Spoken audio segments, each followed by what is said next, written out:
If it's a day called today, we're talking guitars and life. Let's get into it.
Well, all right, my friends. So we have a guitar strung up. Man, from the good news, bad news files. The good news is everything works. Now, guys, the guitar is going to go in and out of tune. I'm stretching strings and setting it up.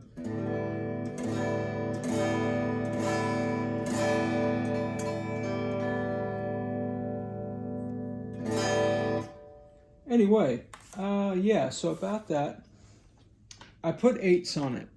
I had a set of 8s. Those of you who hang on the channel, I don't know if it's your first time, welcome, Jack.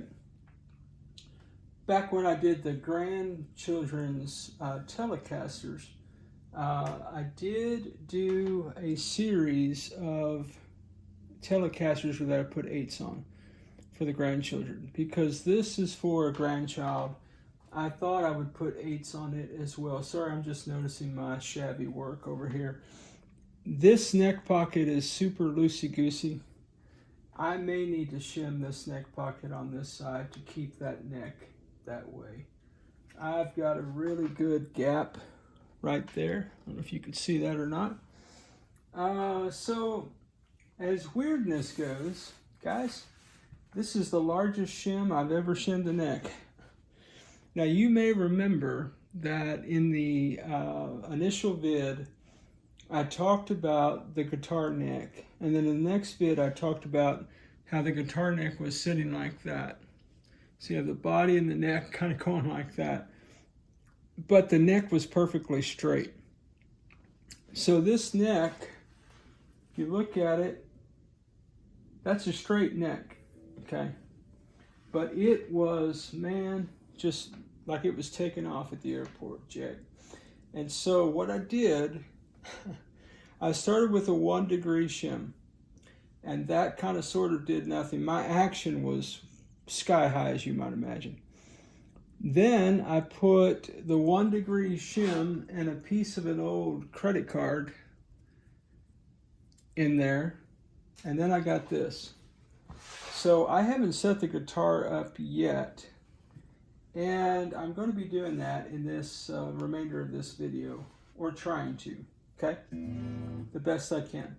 So I've got my action gauge, I've got my 1.5 saddle adjustment tool, I've got my solo music pickup height adjustment situation, I've got the Music Nomad truss rod gauge, not that I really need that. And I've got the Music Nomad nut height gauge, which we'll be looking at all that. So we're going to be setting the guitar up. But guys, there's one thing, man, I really need your help on. I've never seen anything like this. Stand by. Okay, now guys, if I've done something wrong, I could take it. Tell me. But look at this magic right here, man. I don't understand this. I even looked at I thought maybe, well, I didn't angle the tuners, and if I angled the tuners, then I wouldn't have that.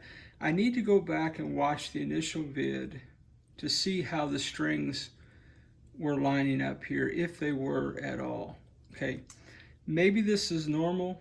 I don't know, man. I've never seen this before, this traffic jam right here. So I don't know if it's a 3x3 situation. I don't know if I've done something wrong. I'm embarrassed if I did, even though I don't know what it could be. I looked at the Leo kit build. Those tuners are not diagonal. They're straight across like these. I don't really know what's happening, man. I really don't. So that is a mystery. Obviously I have the truss rod cover off just in case I need to tweak the truss rod a little bit. So I guess I'm going to go ahead and set it up the best I can. It doesn't appear, I mean, there's a whisper between that string and that machine head. Same is true over here. I mean, it's a whisper. Well, actually that's sitting on that string, isn't it? On this side. I don't know. I guess I could wind it this way. I'm at a loss, guys. I've never seen anything like that. So anyway, so we're going to be setting the guitar up. Nut action wise, I mean, I'm right on it, man. Well, the E is right on it.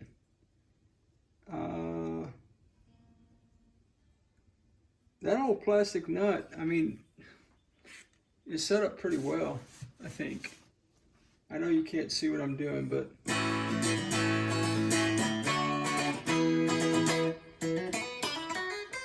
whoops.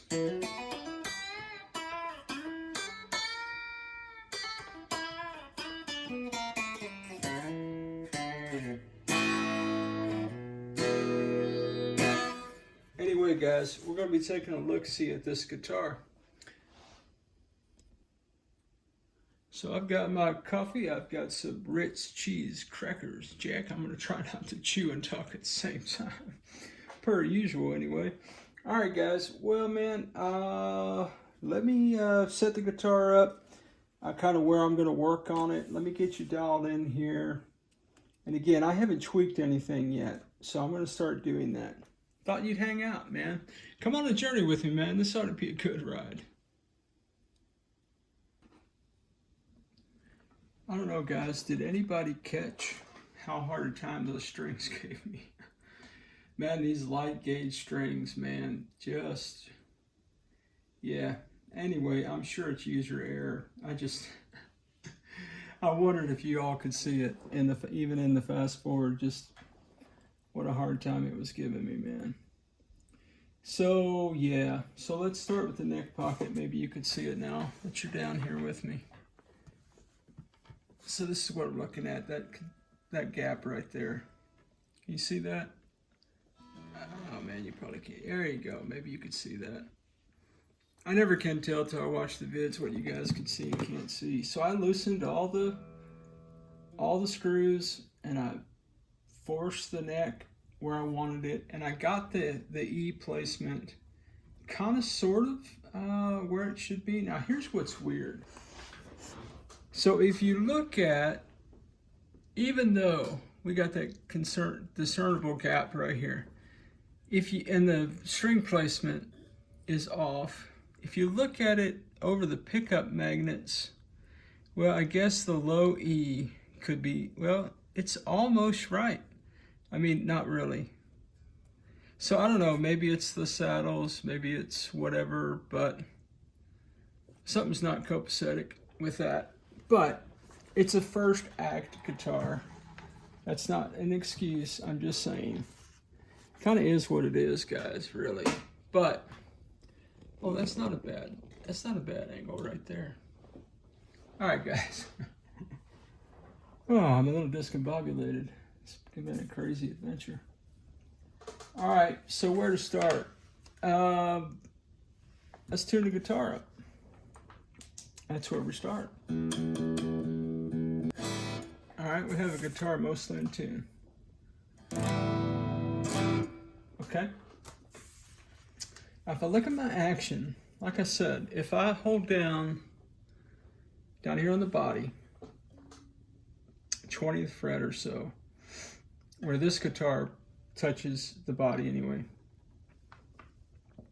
and the first fret, my string is pretty much bang on that fret, man. I mean, there's a whisper, man. Well, actually not even a whisper. I could probably give it just a touch of relief. I should give it just a touch of relief. Let me do that. Oh yeah, this is a 3/16, isn't it? Yes it is, Ted. You went on and on in the vid about how it was a 3/16. Okay, so the other way to check this, where's my capo? Come on, Dutchie, why you put the capo way up there, dude? I don't know, Poppy, I didn't really do it. Just be quiet. I thought I was making a video with you. You're never making videos with me. Everybody would love to see more Dutchie. Okay, this guy. All right, so first fret, capo, which you can't see, fabulous. First fret. Don't worry, we'll edit all this out. We don't edit anything out. Oh yeah, I keep forgetting. All right, capo on the first fret. One finger on the 12th fret. This is a Music Nomad string action gauge, truss rod gauge. So it says install the 6th fret. 1, 2, 3, 4, 5, 6. See if we can get in there. And when we go in there, it raises the string just a touch. Now I didn't have. Here's the wild thing about this, man.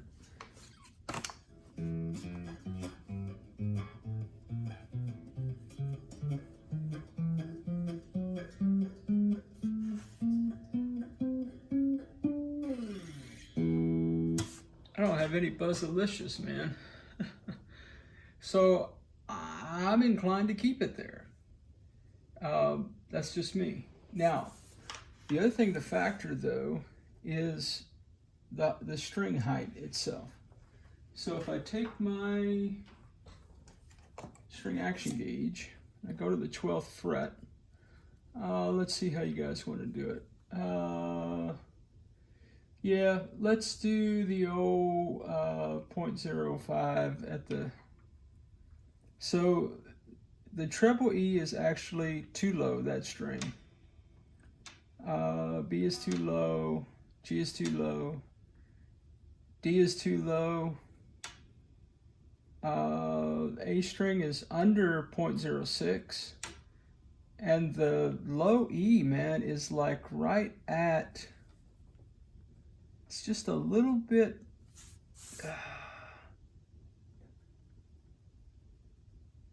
pretty much 0.08, which for me, guys, on all my guitars, 0.08 is pretty low action. Just the way I play. You guys know I'm a thumper, and string action and buzzing.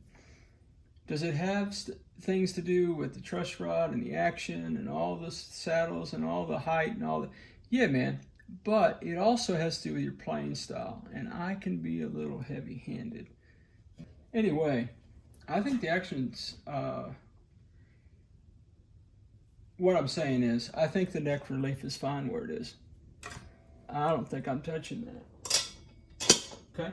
Now what I do, however, want to do is I do want to make sure, to the extent that I can, that my strings are all copacetically in relative height. Okay? Now remember, this is a 14-inch radius, I believe it was. And so that's pretty flat. It's on the flat side. So one of the things that I noticed, particularly with a flat board, is that if you close your eyes, and sometimes you don't even have to close your eyes, and just lay your hands on the string, you'll feel humps.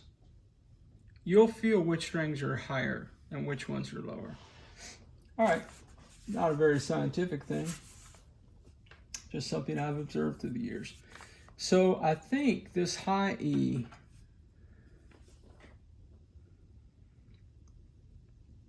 well, it is rocking pretty much 0.05. I guess before I was looking a little, wasn't exactly. Now the B is lower than 0.05.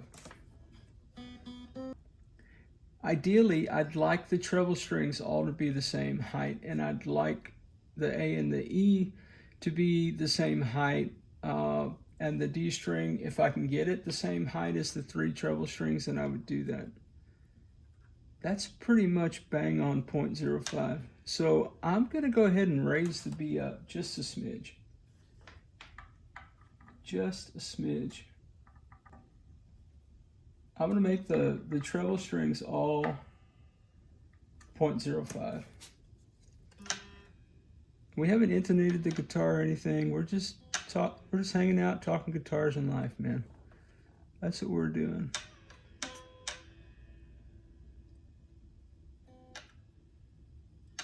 So having super low action, I mean, from my standpoint, this is some of the lowest action I've had.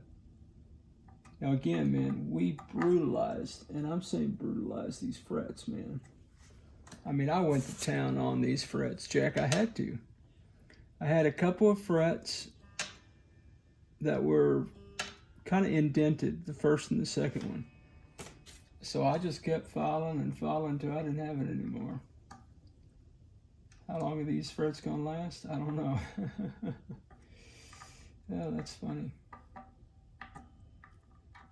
I'm making, guys, so what I'm doing, I'm turning the saddle screws very, very sparingly. All right, so now I've got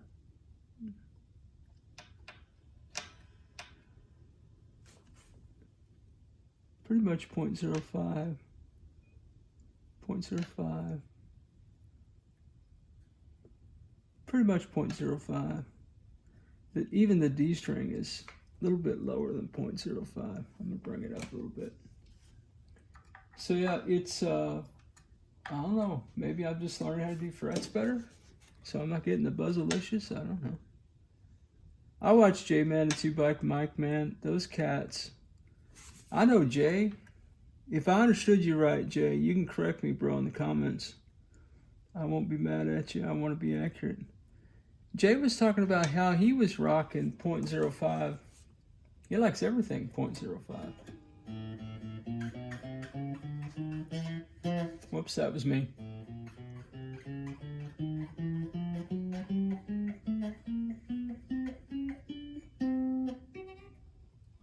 That's me again. I was trying to play with my left hand. I'm not left-handed.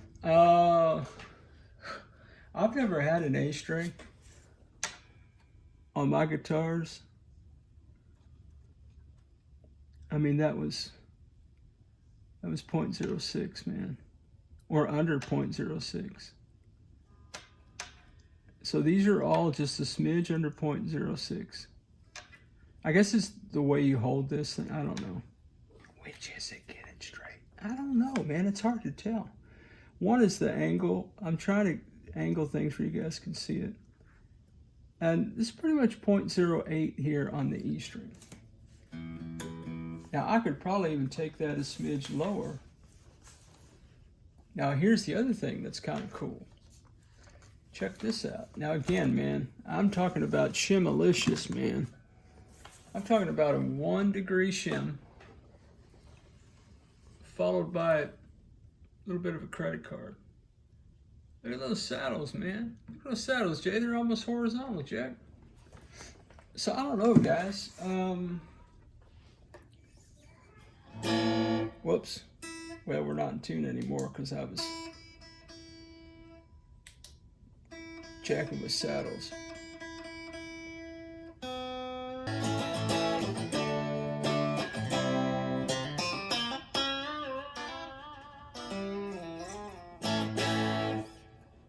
Guys, so I guess what we're going to do next is intonation.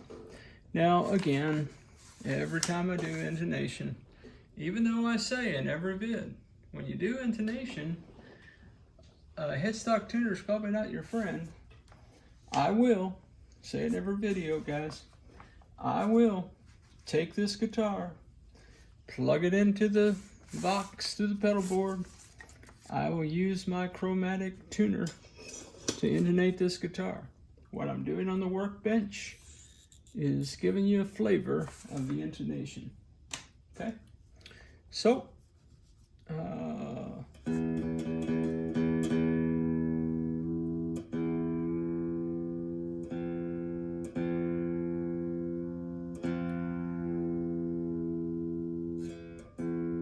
boy, that tuner is picky.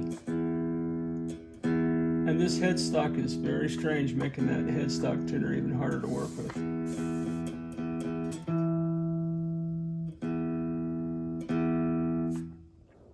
Oh man, I need to get a... Guys, I'm gonna get a bench tuner. What I mean by that is another pedal that I can keep over here on the bench. You probably heard that.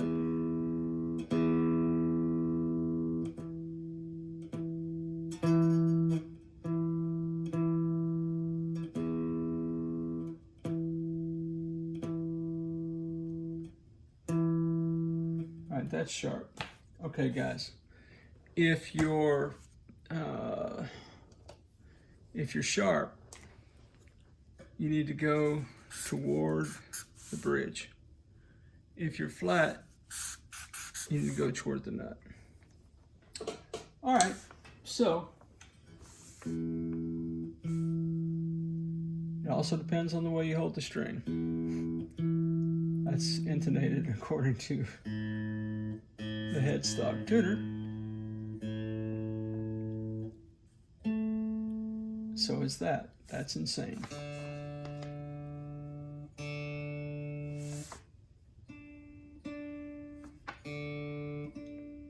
So is that.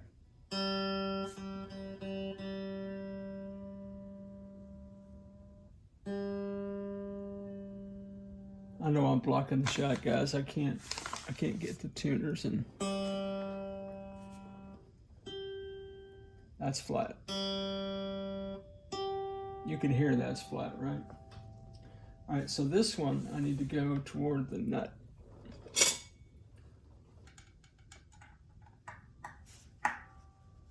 So if you loosen the screw, the saddle should, in theory, move toward the nut, right? If you tighten the screw, the saddle will go toward the bridge. All right, that took us to F sharp.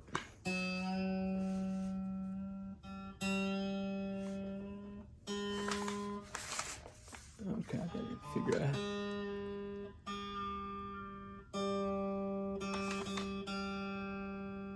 It's a little sharp.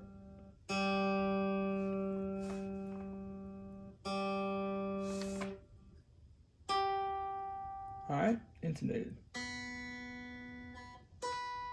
Intonated.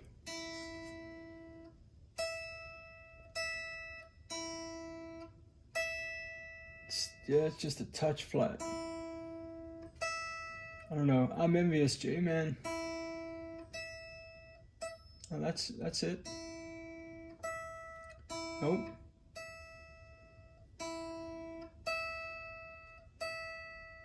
Just a touch flat. Just a touch. I think Jay said he has, I don't know if he said he had perfect pitch or just good ears or something. I've been playing guitar a long time, guys. I can't like tune by ear. I mean, one of the things that I can do, I have discovered through the years, that if I can hum the tune, I can play it. I don't mean magically, I just mean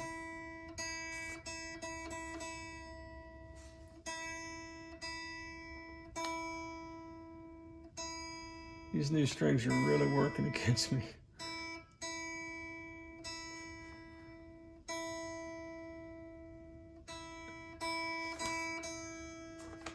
Oh, as soon as I take my hand off of it, it goes flat.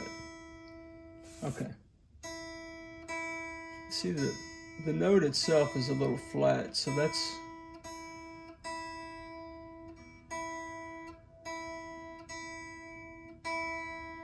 Come on, baby.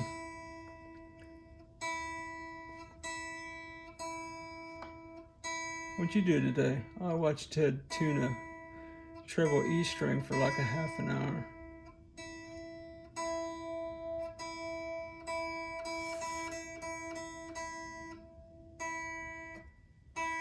Dang, it keeps saying it's flat.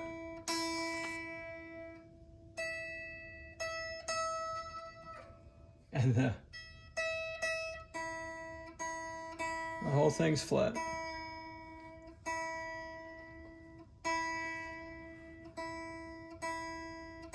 See, if I can't keep the pure note in tune, the intonation is just...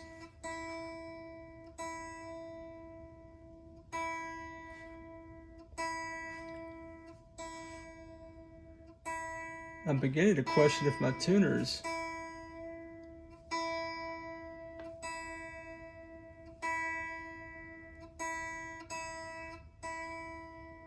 maybe my tuner's jacked up.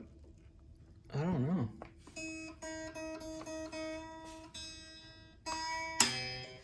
Whoops. Oh, that'll explain it. I wasn't seated good in the... Apparently I wasn't seated in the trem bar very well.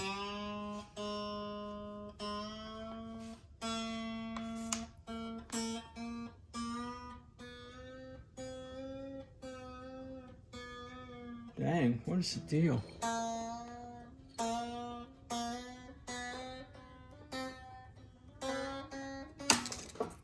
Oh, man.